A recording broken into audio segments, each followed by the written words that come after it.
Hello there, everybody, and welcome back to another review for Andor. This is episode 7, the announcement. We are going to be talking full spoilers about the latest episode of Andor in our review. But before we get started, please hit that like button down below and subscribe to our channel for continued Star Wars content. We try to give you guys a lot of great content here on the channel, so subscribing is the best way to show that you like our content and that you want to see more. We're on the road to 1,000 subs, so all of your subscriptions will really, really help us out. Comment below and let us know what you thought of this episode. A lot of you like to give us some detailed thoughts. We always read them and respond. So we want to hear your thoughts. Keep them coming and let us know down in the comments below. We have a lot of stuff planned out for the rest of this month.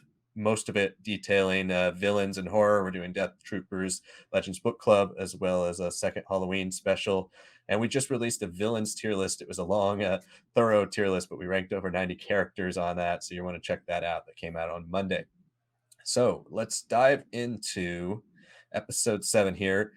This episode doesn't really have one through line story per se. It has a lot of different groups doing a lot of different things, mostly in line with reacting to what happened on Aldani. So we're going to talk about each group and kind of our reactions to each individual plot line that's going on here. I think the most interesting one and the one we were most excited for, if you watched our predictions and speculations last week, was the Luthen and Mon Mothma stuff. So let's start there. Sanak, what were some of your thoughts, particularly on that storyline throughout this episode? I'm going to start with Luthen because I think in this plotline he's relatively minor, even though he's probably the one who actually has the real sense of power in this dynamic between these two, especially with Mon Mothma being a senator, having a family fortune, all that. She's not quite there what we see in Star Wars Rebels and especially in Return of the Jedi. I wouldn't say subservient, but she's definitely like appalled and like unaware and kept at a distance, even though she's in a very small trio of people who know about like what's going on with this rebel network and everything that's being developed. I think it was about time that he like came out and like pushed his agenda a little bit further instead of just being like this nervous Nelly, like we saw in the past 3 episodes with him worrying about Andor. Um, I'm also very curious because now it seems that he's kind of hands off with Cassian. Now that Cassian, yeah, he knows about what Cassian's done. He's gotten the full scoop, whatever. But he went from the past episode of being like, oh man, like maybe should be like I overstepped. I kind of feel like there's something special about the unique about this guy, right, for his cause. And now he's like, yeah, kind of Clea, Coach Helvel to like finish up the job. I love their stuff in the shop, their conversations, um, turning around, when the driver can't see, then that's when they can actually really start talking. But the Mon Mothma stuff is, God, it is probably the top 2, top 3 things in the show for me at this moment. I love the action, I love everything with Cassian, but this is the one that's been growing very slowly and deliberately, and it's really fun. We got to see sort of like a dinner party. We were very hyped for the first one that was mentioned, but now we get to see the one that has her with her close contact, which is her friend from Chandrilla.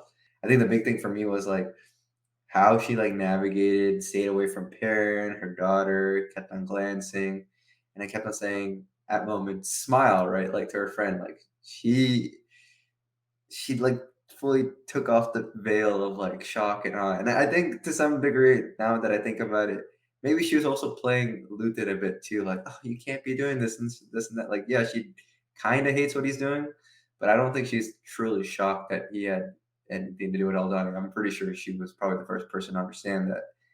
But she wants to play it a bit more straight and narrow, at least as far as a rebel can be. And I really like that conversation. Um, yeah, we got confirmation that she does come from a relatively rich family and that she's now trying to get access. And here's like a different organization that she can work around. It's kind of interesting to see that she like works with separatists now. I think that was a pretty interesting drop to put there, especially with the deleted scenes of her saying she's a loyalist. I guess by the time the Empire comes around, an enemy of my enemy is my friend sort of deal. Otherwise, all around, great stuff. But if this is going to be like the standout episode for her for the season, I mean, it was such a Genevieve O'Reilly. I mean, even if she was only there for like 2 scenes in the Revenge of the Sith theatrical cut, excellent casting. If we're seeing the payoff right now. Yeah, that was one of the best scenes in this show as a whole so far, and the best, by far the best scene of this episode. But like, this show's been full of Game of Thrones style, political dialogue and talking and manipulating, and this was the best version of that we've seen in the show and in Star Wars really ever. It's so great how she just walks around the whole dinner party, and the way she sits him down and the way she has to keep reminding him what to do, and the way she tests his loyalties, the way she tests, is he willing to say that he doesn't really like the empire before I even mention it or bring it up. All of that was so good, and I love the just the little tag right at the end when she's like, oh, here, my husband's coming, we can't trust him. And I can't wait to see what else is there, like what, we felt that tension brewing. Obviously her husband loves the lavish lifestyle of being the husband of a senator. He likes schmoozing, and Mon Mothma, as we all know from all the other things she's been in, is complete opposite. So how they got together, I have no idea. But also, like, just seeing her just kind of flip on him, and it also is gonna, I think, play either well, whether he and her daughter die, or just he dies, or she just gets rid of him, or they break up because he sticks with the empire or whatever. I think that's going to be a nice little piece of her story that doesn't seem like it's super prevalent right now, but it's going to be quite important throughout. And also, like you said, Luthen, great job in his limited role in this.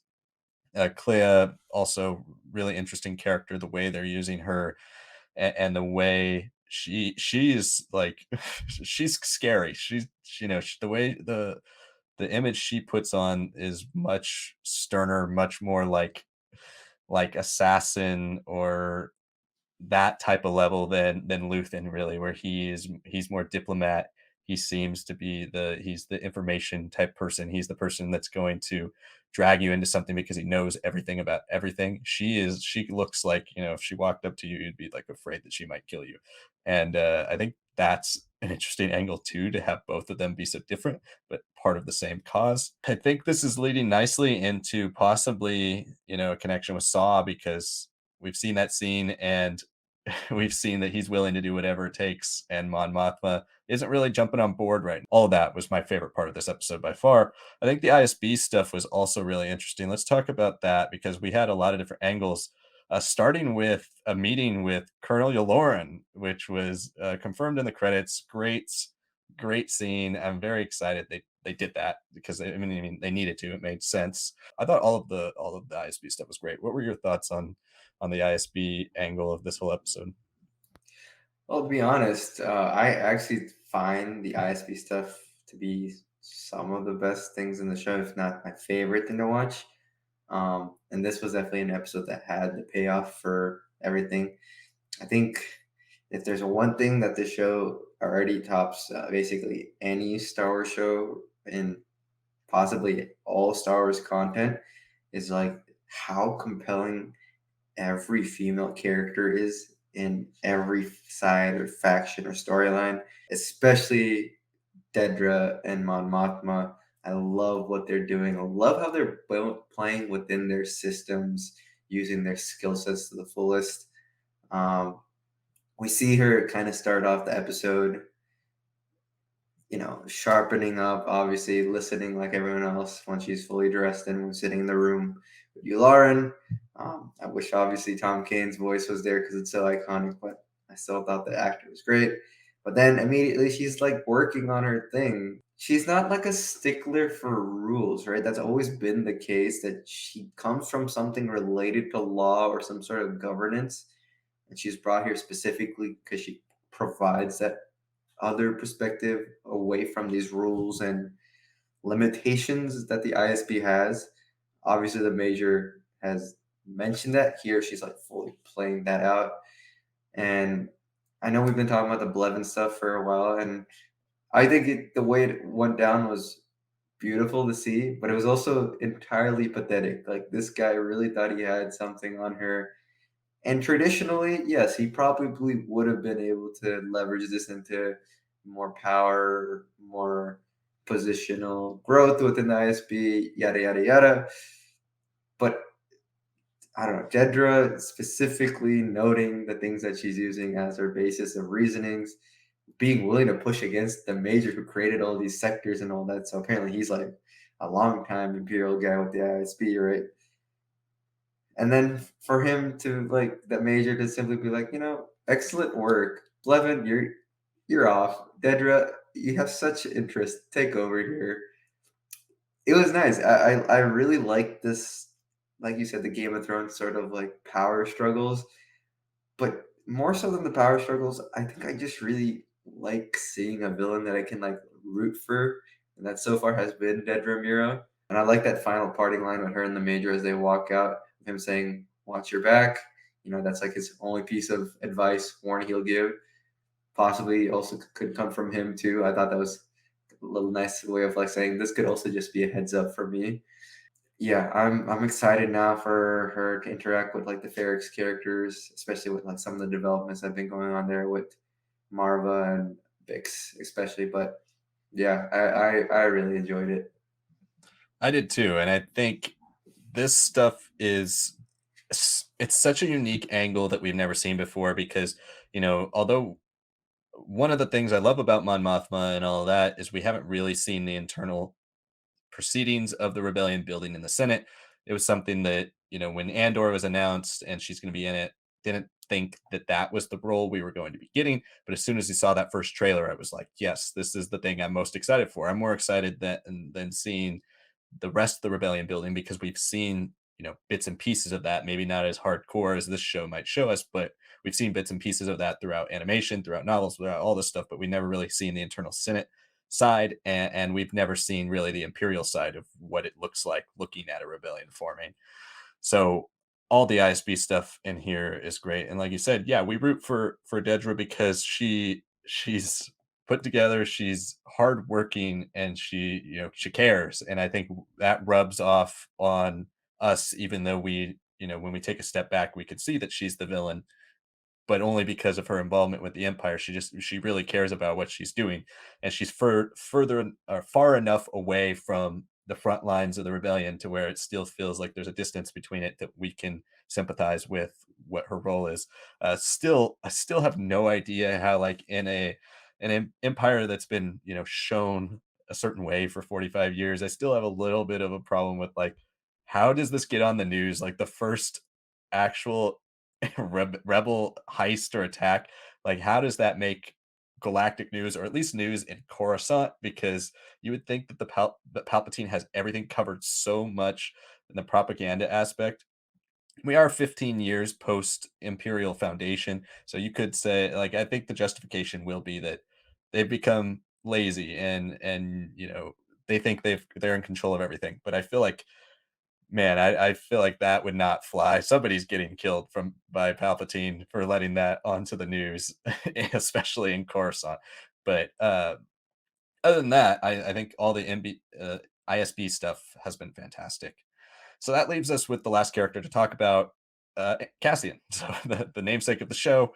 Cassian does more in this episode than I think we initially thought he would, but he still has probably the smallest reaching narrative in this show, at least interesting, but it has some nice conversations, especially with his mom, that were really interesting. And then a very abrupt tag at the end with what's setting us forward to episode 7. What were your thoughts on Cassian's storyline in this episode?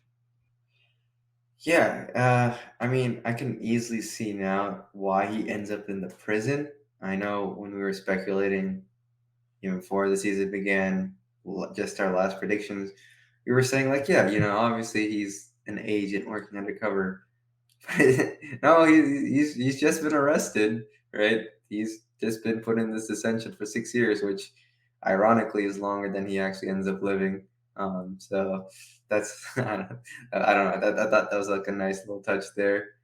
Um, yeah, I think to really start off, we have to go back to the Ferric stuff. as someone who loves Bix, like, I'm glad we got to see her again. But honestly, Marva stole the show. I mean, she never wanted to leave, right? Like, she let him think about it for a little bit of a night, right? Like, okay, like, yeah, sure, let's. I'm an old woman, yeah, okay, let's. But she's never leaving, and why? Is because I don't know. She's like reinvigorated to be a rebel again in her way. She was a separatist before. It seemed like now she's a rebel for the rebellion, or she's trying to do something, you know. And I like her reason. What does she have to lose? She's an old woman, right? Her son is not gonna always be with her. She's gonna fess about him, but like this is the one thing that like drives her, keeps her focused, and yeah, I mean, the whole like tie into the flashbacks of like her being able to walk at the square now, where her husband was hung and presumably first shot and then hung by the very early Empire by the clone troopers and whatnot. Um, so that was all very cool to see. For me, at least, I thought that flashback was very interesting because while this whole episode has been quite well edited with like music and similar items of clothing, kind of editing into different scenes as transition points, we see Cassian clearly as a younger boy from the back, but then we see him kind of seeing it with his current look, his current eyes. It's interesting. It seems like he's like recontextualizing a little bit about what happened then. That was simply trauma. Then now it's like it feels now he's looking at it as like a little bit of the push down fuel, the inner rebel in him, the one who was willing to fight and kill. Because it's quite obvious, it seems, that he actually went and attacked some clone troopers and either killed them or was subdued. And he's willing to rush at these well-trained guys. So that was a very interesting angle. I like Bix also just outright not liking him. I liked as returning to Ferrix. I thought it was a little earlier than I expected for sure. He's not coming back to save his home, right? Like in a classic Star Wars way. He's coming back. He smuggled his way onto the planet, and everyone's like, "Dude, why are you here?" I found it surprising that he didn't really even look at the manifesto, but I'm also kind of glad that he didn't right away. It feels like he still needs a little bit more time, and if we were in a shorter series, like a 6 episode series, maybe he would have been reading that the moment Nemec died, been so affected by Nemec. But then, yeah, let's get to that final part. He's essentially gone to space Florida, sleeping with some person. Time has definitely skipped forward because she's talking about drinks and presumably drugs that they've been taking. And then he's walking and then sees some commotion happen behind him, keeps walking, and then the whole short trooper kind of felt like a little bit of commentary on like police interactions today, like being framed for something that you're not actually doing. And then wham bam, he's choked by a KX unit who says hang over and over when the trooper watches and clearly meant like watch over him. And then he gets sent to court and he's a sentenced for 6 years, which is like, okay, like that happened. Like I think that if we have to look at something as like the weakest part of this episode, especially since this is like a transitional episode touching on literally everyone and everything that we touched and seen so far in the show, that final tag of like in the rapid escalation and the time jump, all of it felt very dreamlike. I know we're talking about this off camera, but dreamlike mixed with commentary, some funny bits, some strange like Rogue One Flash, Rogue One Jedi Fallen Order like connections, like seeing the KX unit, not actually seeing it, but seeing the people flying in the background, like all that stuff happened. The lady with the pistachios, it's like it just happens. I don't know, like that's what threw me off. And then ending the episode with like Cyril looking from a cubicle was also a strange cut back as well. I don't. That's what's really throwing me off about the episode. Really, the ending 5 minutes, because otherwise, I was fully engrossed. Yeah, that was the weakest part for me too. It just felt so contradictory to the rest of the tone of the entire show, and then even the final shot, where this show is so deliberate and so some people have called it drawn out because of the 12 episode length. I don't think that's necessarily the case at all. I think we are building this tone is going to be very satisfactory once we reach the explosion point that is going to be probably this finale of this show. But the way this this episode is very much so our standard Andor discussion heavy episode and just goes from 0 to 100 all of a sudden with Cassian. The tone of it felt off. I didn't think anything that necessarily happened in the scene felt off or weird or out of place. It just was the tone. It was slightly comedic in the way the lady was eating her pistachios. She just seemed like this like parody of like a fat cat imperial judge where she's on a beach planet just kind of just chilling and she doesn't care about anybody. She's just sent it just felt very like parody of things they've been showing so seriously, and the way Cassian's so flustered and just kind of thrown into it. I think there was a more serious version way of editing that, or at least of with music or something creating more of a sense of suspense or dread or like, oh my gosh, we just thought he got away and now he's back. It all came off very strange to me and very dreamlike. It felt I thought he was gonna wake up. I really I really did. Like, I thought this just feels completely off from everything else we've seen. But that was obviously intentional, especially with Cyril being the final shot, and he's, like, sitting in his cubicle, bored out of his mind, not happy, not where he wants to be. They're definitely paralleling the two of them. He's like 0 to negative 100 and Cassian's like 0 to 100. It's weird. I don't know what they're trying to say here, and maybe it will be clearer in episode, 8, 9, 10. But right now that was definitely the most interesting aspect of this episode and probably the weakest for me. The rest of it, everything Cassian does in this episode is really good, especially his conversations with his mom, the Clone Wars flashback. The fact that his father figure too, his adoptive father, is named Clem, was interesting, and the and that he's given that name by Luthen too is like, does he know all about his life in the past too, not just things he's done recently?